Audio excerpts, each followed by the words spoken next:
Hello tankers and pilots, my name is Soulfax and welcome to the second episode of War Thunder Weekly, a show in which we go over and discuss all the things that happened in the past week in War Thunder. This episode covers the interesting thing Gaijin blessed us with from May 28th to June 2nd. First things first, I want to thank all of you for the positive feedback on the last episode. Seems quite a few of you liked the format, but of course some people had some valid criticism to level at me, which I'm grateful for since it's sometimes hard to be 100% objective concerning my own videos, seeing that they're my work, and yeah. Anyhow, most of the criticism was focused on the ISR graphics quality, to which I apologize and will fix sometime in the future. The second criticism was the sound design of the last episode. Both of those are valid concerns and I will try to ratify one of those concerns in this video, that being the lackluster design, and I will leave the second complaint for next week when I have a surprise in store for you guys. But that being said, let's get on with the business. Just like last week, most of this episode will be focused on the upcoming update 1.9 called Flaming Arrows. I said 1.9 again, I wanted to say 1.59, that's kind of hard to pronounce. Anyhow, just like last episode, I will try to bring in some new elements this installment, so be ready for those. But first, let's talk about the update. In the last episode, there was one interesting vehicle that I didn't mention at all, which in retrospect was a mistake by me, but hey, luckily for me, this is my show that I make on a weekly basis, so I can correct my mistakes on a weekly basis. The interesting vehicle in question is the LVT A1 light tank, which will be the second amphibious vehicle in War Thunder, the first of course being the Soviet Tier 3 light tank, the PT-76. In the game, the LTV-A1 is categorized as a light tank, but in reality it was not actually a tank per se. What the LVT in its name stands for is Landing Vehicle Tracked, and the A stands for Armored. It was an amphibious landing vehicle intended for shore operations that somewhere during the course of World War II got upgraded and began to provide infantry support. The LVT takes its root from a civilian rescue vehicle called the Alligator. It was designed by Doland Roebling in 1935 and it was used to wade through and operate in swampy areas and other terrain inaccessible to normal cars and boats. That was up until the United States Marine Corps saw the vehicle in an article by the Life magazine and thought it could fit nicely in the US amphibious vehicle doctrine. At first, Roebling resisted the idea of making a militarized vehicle of the Alligator, and that was alongside the US Navy. The US Navy was convinced conventional landing vehicles could do an adequate job, and Roebling was a peace-loving socialist vegetarian who disliked the idea of designing combat vehicles. He did eventually came around in 1940 when war broke out in Europe, quickly abandoning his peace-mongering ideals and producing the first militarized prototype by May 1940. The US Marine Corps were not overly impressed by the first prototype and requested Roebling to upgrade the design with a more powerful engine, and when the second prototype arrived, the Bureau of Ships issued a contract for the production of 100 vehicles based on this prototype and another 200 before the first batch was even delivered. Needless to say, they were impressed by the overall design. So going from a civilian vehicle to a militarized landing craft was not an easy process for the Alligator, but once the transition was done and the LVT became a standard addition to the US forces, a bunch of different models were designed, each with their own purpose and different design kinks. The version we're going to be getting in 1.59 is the first version equipped with a proper anti-tank cannon, the 37mm M6 cannon that is also present on the M3 Stuarts.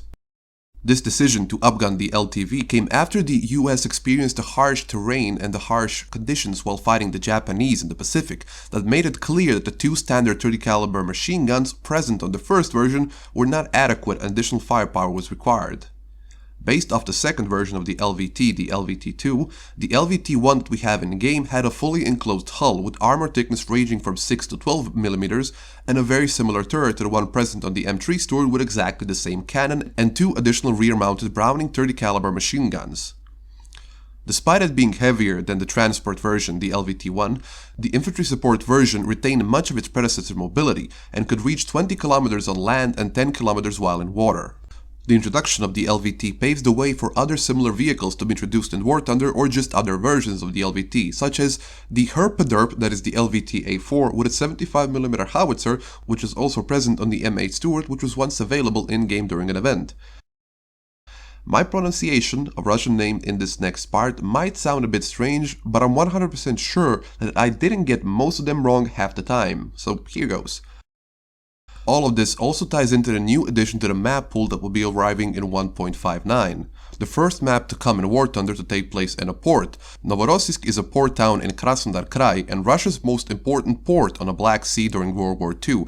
Now that Crimea happened, that's not so much true. And one of the few Russian cities to be honored with the title of Hero City. What makes this town hero-worthy are the actions of 800-something Soviet soldiers who defended the partly occupied city from attacking German forces. When Russia in 1942 started launching their counterattacks against the Nazi forces, the Soviets needed a firm foothold in the Black Sea, and after the landing at Malaya Ozerovka failed, the Soviet post of Malaya Zemlya, that was located in Novorossiysk, was the only backup plan.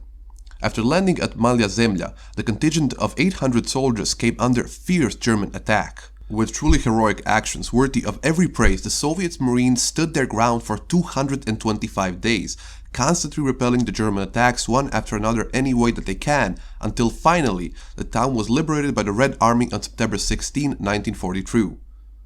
42. What the fuck is 42?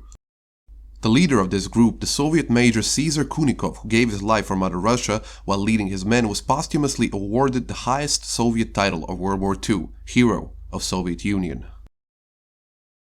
Another big change coming to 1.59 that I failed to mention in the last week's episode is a slight change in how air realistic battles work. Previously, only dedicated bombers would get an air spawn, and the type of bomber you were spawning in dictated at which altitude you would spawn at, with heavy bombers naturally spawning at around 4 kilometers and dive bombers, light bombers and such spawning quite a bit lower. Now, these values might be completely wrong because I abandoned my blasphemous way of realistic battles as soon as I discovered the light of simulated battles, where only the most hardcore players, only the most skilled and dedicated players can make it to the top. Or, you just like fly a bomber and you glide through the air in an invisible ball of automatic sniper rifles. So much skill. Gaijin, please fix this shit. Anyhow, when 1.59 drops, which will most likely be a few days after this video drops, every type of aircraft will have an air spawn in realistic battles. Surprise, surprise. Going from the lowest spawning aircrafts and working our way up, in 1.59, attackers such as the Flying Duck Person, the Henschel 129, the IL-2 and the Kanonen Vogel Ju-87G2s will all be spawning at 1 kilometer altitude. Now this begs the question, does this mean that planes such as the US A-36, the German Focke-Wulf 190 F-8 and heavy fighters equipped with large caliber cannons such as the Messerschmitt 410 U-4 modification and the British Mosquito FB Mark 16 spawn alongside these dedicated single-engine attackers? I honestly don't know. While some of these two-engine fighters are labeled in games such as air defense fighters, strike fighters, interceptors and stuff like that, as is the case with the 75mm Mosquito, the color of the small icon next to the plane matches the color of dedicated attack aircraft such as the IL-2 in the bunch. That makes me believe that some of these aircraft might spawn at 1 kilometer altitude, and if that's the case, that is something that is really weird. Coming up next, we have the Interceptors, which, by the way, is a very ambiguous term in this game. They will be spawning at 2k altitude, and since any fighter that is even remotely shit and can pull his own weight against dedicated fighter has an Interceptor tag, there's going to be a lot of crappy fighters spawning at 2k altitude. The standouts from this bunch are the Focke-Wulf 190 A8 and F8, the British Fireflies and the Firebrand, but they're also dedicated interceptors that, from what I can tell, are only present in the German tree, that being all of the Focke-Wulf TI-152 modifications. Lastly, all of the M410 Hornets, the Bristol Bowfighters and the Japanese K-45s also have the interceptor tag, so the days of owning noobs in your Messerschmitt 410 Hornets are done and gone. The next two classes of planes both spawn at the same altitude of 3 kilometers, but they couldn't be further apart in use. Believe it or not, in the next update, bombers and whatever the fuck are supposed to be air defense fighters will be spawning at the same altitude of 3 kilometers. I won't even pretend to understand what qualifies as an air defense fighter, because looking at the planes that have this tag, it seems to me that Gaijin just went, okay, comrades, we have some planes left over to classify, where do we put them? I have an idea, tovarish, said Vasily. Let's make them air defense fighters. Oh, good thinking, Comrade Vasily. No gulag for you. And that's how we got air defense fighters. All jokes aside, the planes in this class range from the P-61 Black Widow, all the Dornier 335 Poliefs, the Peshka trees, the British Mosquitoes, and one Japanese Ki-102 Otsu. There's no apparent rule other than that most of these planes have 2 engines, and I don't know what to say about that. Bombers, on the other hand, are easier to classify. In short, from what I understand, every dive bomber, light bomber, medium bomber, and everything that has less than 4 engines will spawn at 3 kilometers. There is no point in listing all of them, where it's easier to list bombers that don't fit this description.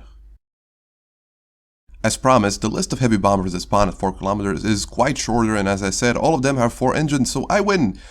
So, in no particular order, here goes. All the Boeings 17, 24 and 29 will be spawning at 4 kilometers alongside the Focke-Wulf 200C1, the Peshkes 8 and the upcoming Apollo 4, the British Sunderland, the Stirlings, the Lanchester and lastly the Japanese G5N1 Shinzan and the Death Star itself, the G8N1 Renzan.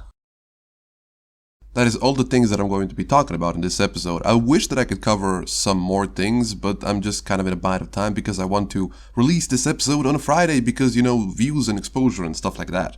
But anyhow, next week I have a surprise for you guys, so until next week, my name has been Soulfax and I will see you next week. I said that 3 times in a row. Goodbye.